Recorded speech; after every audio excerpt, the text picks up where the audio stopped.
Thank you, Mr. Chairman. Thanks for calling this hearing. Thanks to my colleagues, and certainly thanks to our witness, the first architect of the Capitol in American history chosen by the United States Congress. So we're delighted that you're here, Mr. Austin.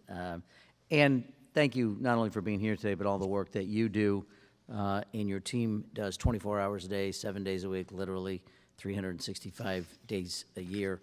You know, the architect of the Capitol employs, as I understand it, 2,600 people roughly. So this is a huge operation.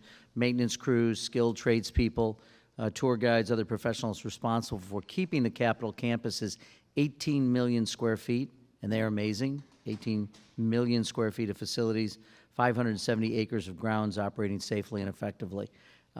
Like many legislative branch agencies, the AOC is continually being asked to do more with less. And while the agency's dedicated workforce has made a Herculean effort to keep the campus running, has done so on a budget that has not kept pace with the work. The men and women of the architect of the Capitol make it possible for the rest of us to do our jobs, and as the chair said, for millions of Americans to come and see their government working and to see these just amazing, gorgeous buildings, and they deserve, you all deserve our support. In the last year alone, as I understand it, the team responsible for the House office buildings addressed about 5,000 hearing and cooling problems, and as a son of a pipe fitter who did HVAC, that's a lot of problems to be dealing with in the course of a year. More than 500 pipe leaks, nearly 200 elevator failures. Feels like the one in Cannon is one that's a perpetual elevator problem, but all while managing a backlog of dozens of unfunded repair projects. So I've often spoken about how we've weakened Congress's Article I capacity by failing to adequately invest in this institution, the Congress. And there may be no better illustration of that than the failure of what's happening with the Rayburn House Office Building. Even before the current architect's appointment, the agency had been sounding the alarm about Rayburn's deteriorating infrastructure. And I want to thank the architect for the many briefings that he's provided to the members and the staff of this committee, the Appropriations Committee leadership, and other stakeholders. And as a member of the Appropriations Committee, I certainly appreciate that. The message has been consistent, unequivocal. Absent a comprehensive renovation, the Rayburn building faces what the architect, I believe, himself has described as a risk of catastrophic systems failure. That's not some distant hypothetical concern for decades from now. That's happening right now. Since 2023, Rayburn has experienced 25 major water leaks, resulting in millions of dollars in repair costs and the displacement of members and staff from their offices for months at a time. As I wrote in a recent letter to the Speaker, every year we delay this project, the cost only grows, and we all know that. The longer you put off those repairs that you need to do at your home, at your business, anywhere, the more expensive they get and the more profound those problems become.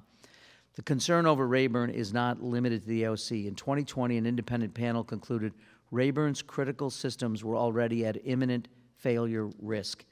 So unless Congress acts, we will continue pouring millions of taxpayer dollars into temporary fixes instead of addressing the underlying problem. And to that end, the first major step in the renovation is the design and construction of swing space to accommodate displaced members, committee, and support offices, as well as staff.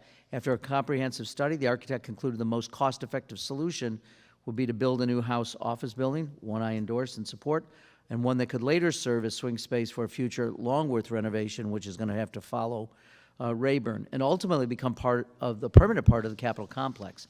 So, and this is not as it relates to the authorizing committee, but more to the Appropriations Committee. I am frankly deeply disappointed to see the Appropriations report a funding bill that fails to provide even a single dollar for swing space design, despite the agency's request. Also fails to fund a new parking structure the AOC has identified as a necessary enabling project for the renovation. So while the legislative branch bill does provide limited funding for the design of the renovation of Rayburn, that work, as I understand it, cannot meaningfully begin until the agency has clarity on what the additional infrastructure that swing space will be and how it will be made available. So allowing the buildings we work in to deteriorate around us is a fitting illustration of the broader failure to strengthen and sustain Article I that has come to define, in my view, this Congress.